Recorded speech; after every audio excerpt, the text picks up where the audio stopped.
ele afirma que sofreu e sofre por expressar a verdade.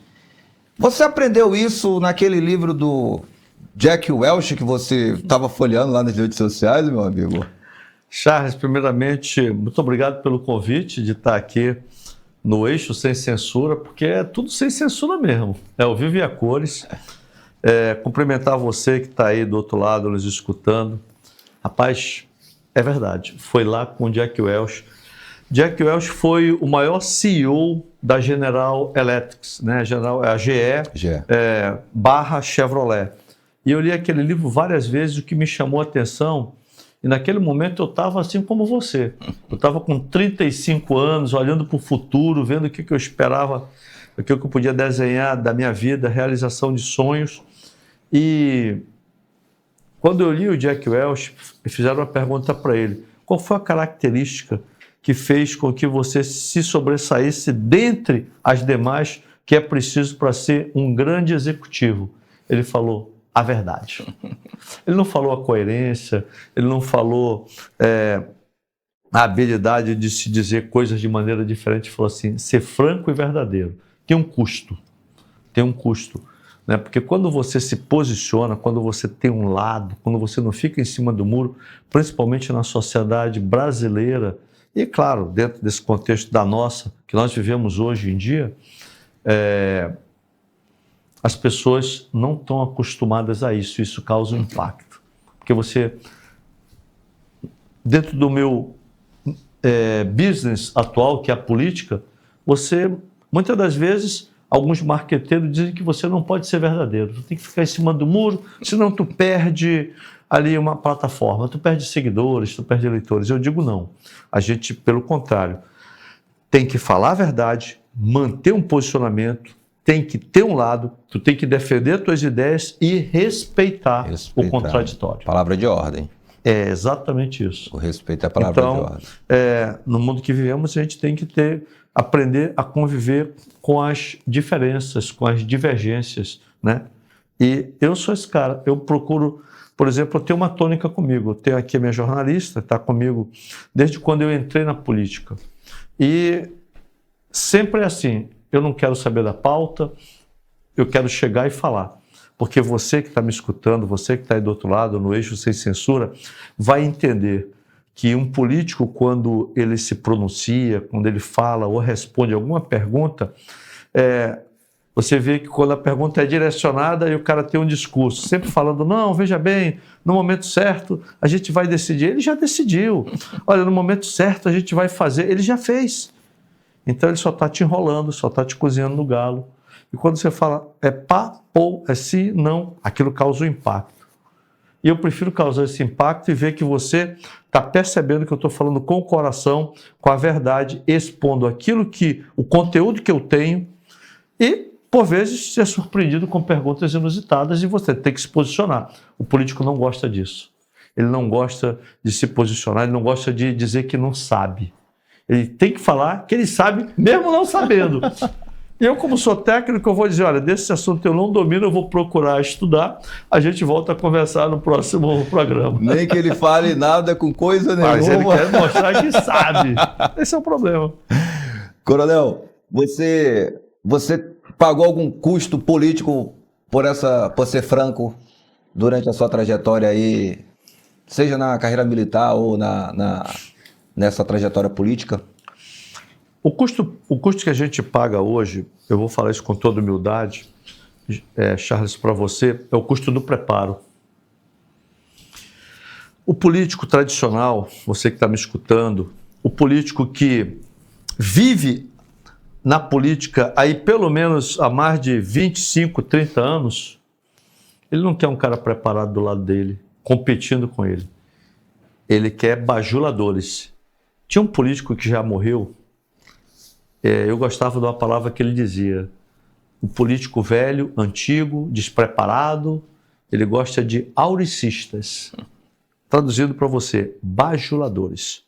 Porque quando o político vê que você tem conteúdo, que você tem trabalho, que você tem carisma, que você vai lá com o povo, conversa, não manda assessor, ele não deixa você ocupar algum espaço, porque ele sabe que com certeza vai tirar o dele. Então, acho que o preço que eu estou falando de mim, Certo. que eu pago, por ser franco, é verdade. É verdade. Porque o cara fala assim, esse cara vai criar confusão. Quando o político fala que tu cria confusão, é porque tu fala a verdade. Por exemplo, o político diz o seguinte, ó, ei, nós somos aqui do partido XYZ, nós somos conservadores e nós temos que defender a tua família. Aí tu pergunta, e você defende a tua? Não, ele já destruiu pelo menos 2. Mas ele está dizendo a narrativa que ele quer se eleger para defender a tua. Ponto. A dele é outra história. A dele é outra história. Você está me entendendo? Esse é o político profissional. Então, o político profissional é aquele cara que manda o assessor ir lá na comunidade, entendeu? E fazer lá as negociações, as conversas, para ele ir só e dar o tchauzinho. Porque depois que termina a eleição, a comunidade pode ligar, não vai nem encontrar nem o assessor, nem ele. E quando alguém o encontra, ele fala assim, rapaz, eu não sabia disso. Eles foram lá e prometeram, mas eu vou apurar. Também depois disso, tu nunca mais vai falar com ele. Então, quando o político fala assim, esse cara cria confusão, é porque ele fala a verdade. Falar a verdade tem um custo para o político. Geralmente, o cara não gosta de falar a verdade, porque ela tem um preço. A sociedade cobra. E é por isso que hoje a sociedade está desacreditada. Por quê? Porque é cobrado. Você vê políticos aí que o cara bate na mulher. O cara bate na mulher. É só você ver. Tem o BO dele lá. Aí fala, não, mas só foi um empurrãozinho. Mas ele diz que defende a mulher. Entendeu? Então, você tem que ter muito cuidado. E o político profissional, esse cara velho, antigo, ele sabe criar essas narrativas e ele sabe muito bem conduzir. A esposa fez o BO, está lá, da agressão que ela sofreu. Mas aí ele fala, olha, agora é um novo tempo, é uma nova vida, então estou aqui para defender as mulheres. E as pessoas acreditam. Sabe por que você acredita? Porque muitas das vezes ele te paga. Você precisa do trabalho e você quer o trabalho e você não sabe que está trabalhando com um homem dessa maneira, ou uma mulher, né? E você defende as ideias dele. Mas se fosse na tua irmã, você não ia defendê-lo. E nem queria receber esse dinheiro. Como é na irmã dos outros, ou na filha dos outros, é isso que acontece. Então, qual é a minha mensagem? Não se deixe levar pela narrativa, mas nós estamos perdendo tantos valores morais, éticos, hoje, que a sociedade, as pessoas já, não, eu quero saber do meu.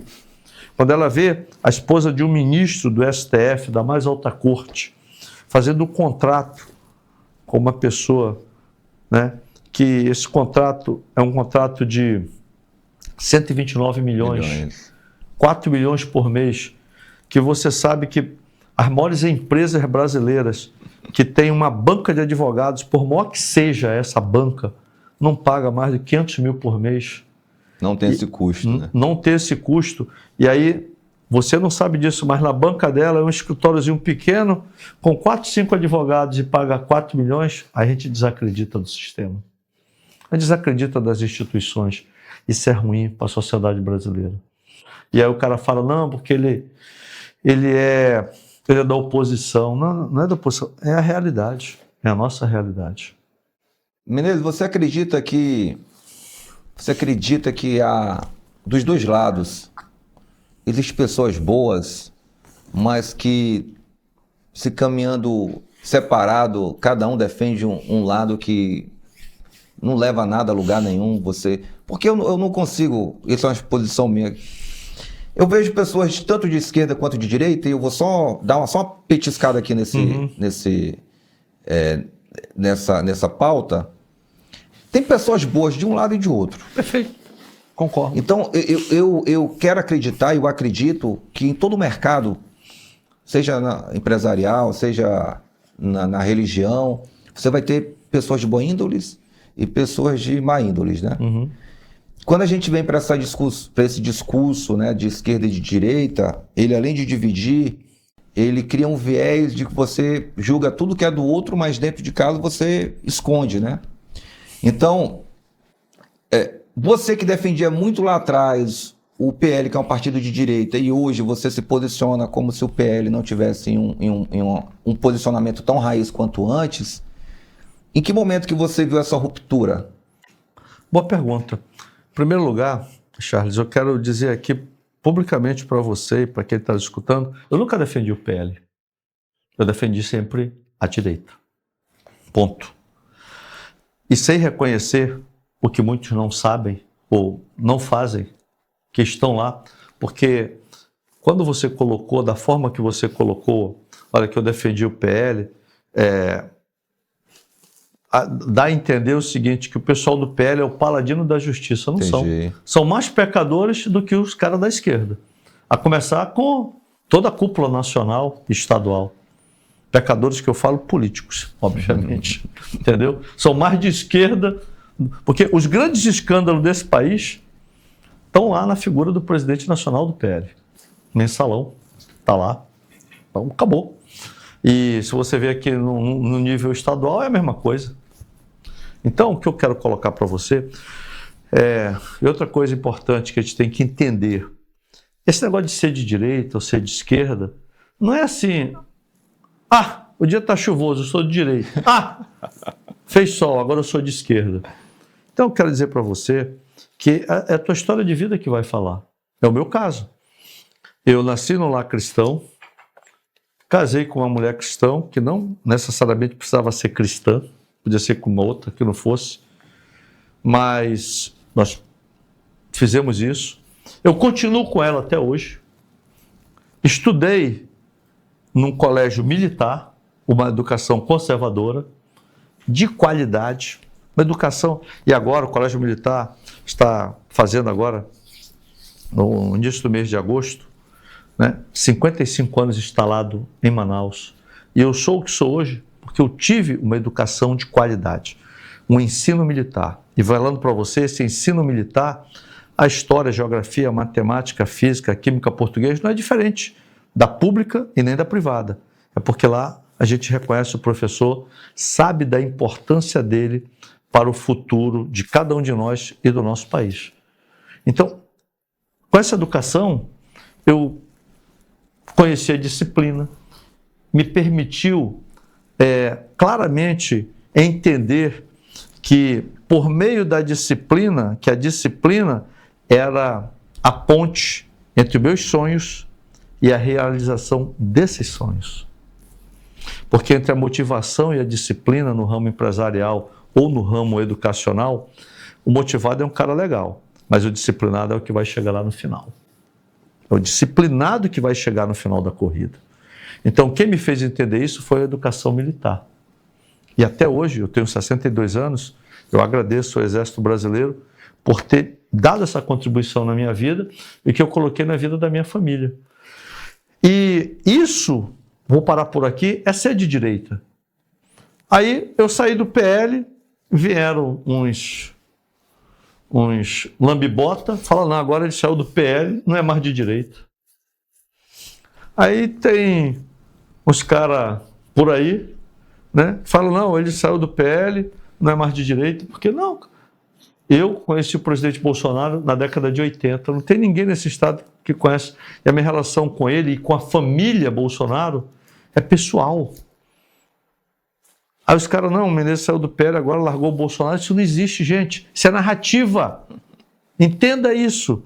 Criada por pessoas que querem exatamente nos afastar da pessoa que nós somos, de bons costumes, idônea, que tem uma família consolidada, que tem conteúdo para defender aquilo que o nosso Estado precisa no Congresso Nacional. Os nossos adversários criam que a gente não tem isso. E os teus? E quem está lá no PL tem o quê? Aí tem brincante, tem camarada que não tem conteúdo, que não consegue falar publicamente, foge de uma entrevista de alto nível como essa que eu estou aqui, porque não tem ideias. Sabe por que você não tem ideia? Porque tu não tem conteúdo.